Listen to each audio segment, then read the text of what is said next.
সালমান শাহ মানেই মনে হয় যে এখনো বেঁচে আছে, জীবিত।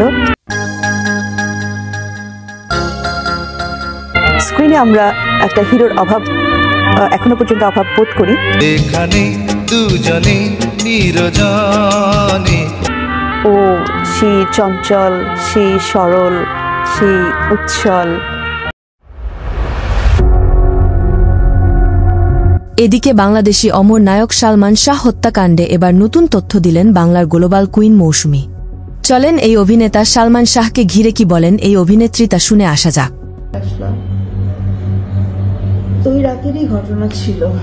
তো আসলে খুব কাছের মানুষজন ছাড়া কখনই এরকম একটা ঘটনার সাক্ষী আসলে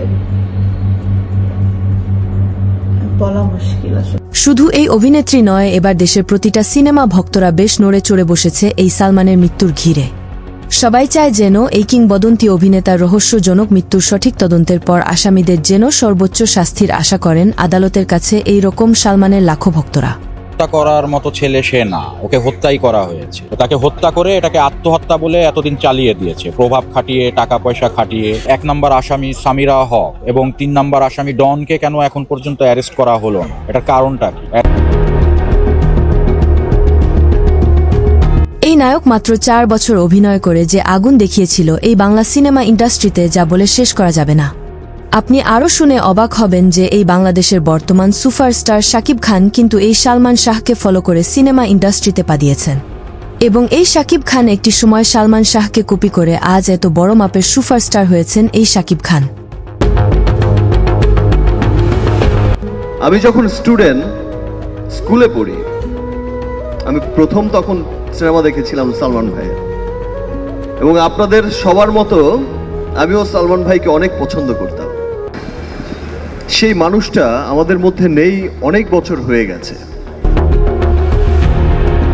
এই অমর নায়কের 1996 সালের 6 সেপ্টেম্বর সালমান শাহের রহস্যজনক মৃত্যু ঘিরে এখনো বিতর্ক চলছে।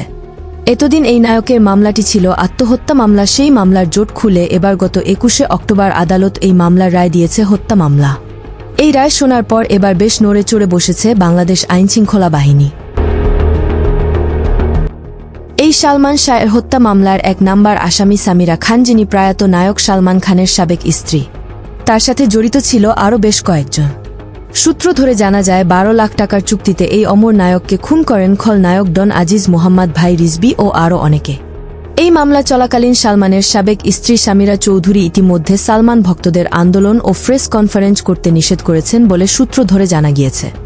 ওর আত্মহত্যা করার মতো ছেলে সে না, ওকে হত্যাই করা হয়েছে। তাকে হত্যা করে এটাকে আত্মহত্যা বলে এতদিন চালিয়ে দিয়েছে। আসসালামু আলাইকুম। সালমান শাহ আত্মহত্যা করে নাই, সালমান শাহ খুন হয়েছে। আমার হাজব্যান্ড এটা করাইছে আমার ভাইরে দিয়ে। শুধু তাই নয়, এই অমর নায়কের আসামিদের দেশ ত্যাগের নিষেধাজ্ঞা জারি করেছেন আইনশৃঙ্খলা বাহিনী। এই অমর নায়ককে যারা চিরতরে সরিয়ে দিয়েছে, তারা শুধু এই নায়ককে শেষ করেননি, শেষ করেছে এই বাংলা সিনেমা ইন্ডাস্ট্রি। আজ এই নায়ক নেই, সিনেমারও আজ বেহাল দশা হয়েছে। নেই কোনো নতুন সিনেমার কাজ, নেই কোনো ড্যাশিং অভিনেতা। সিনেমা ইন্ডাস্ট্রি ঘিরে এখন শুধুই হিরো আলমকে দেখা যায় বর্তমান। শুধু শাকিব খানের ভরসা করে কোনোদিন এই সিনেমা ইন্ডাস্ট্রি উপরে উঠতে পারবে না। একটাবার চিন্তা করে দেখেন, তামিল তেলেগু সিনেমার মধ্যে এতগুলো নায়ক, কারো মধ্যে কারো তুলনা করা যায় না। এক একটা নায়ক এক এক রকম সিনেমা উপহার দিয়ে এই বিশ্বকে মাতিয়ে রাখছেন এই তেলেগু ফিল্ম ইন্ডাস্ট্রি। আর বাংলাদেশের একজন নায়ককে ঘিরে ওই ঈদে একটি সিনেমা, আর এই ঈদে একটি সিনেমা দিয়ে কখনো সিনেমা ইন্ডাস্ট্রি চলতে পারে না। পরিশেষে বলতে চাই, যারা এই অমর নায়ককে হত্যা করেছে তাদের কেমন শাস্তির আশা করেন আপনারা, তা কিন্তু আমাদেরকে কমেন্ট করে জানিয়ে দিতে ভুলবেন না। এখানে দুজনে নিরজনে, সামিরা এমনকি ডন এই সালমান শাহকে ষড়যন্ত্রভাবে মাইরে 10 লক্ষ টাকার কন্টাকে তার ফ্যানের সাথে লটকানো হয়েছে, তাতে কোনো সন্দেহ নাই। তো সালমান শাহ শাবনুরের বিয়ে করতে পারতো, মৌসুমীর বিয়ে করতে পারতো, সামিয়ারে কেন বিয়ে করলো এটা একটা রহস্যজনক। টার্গেট করে এই সালমান শাহকে বিবাহ করেছে।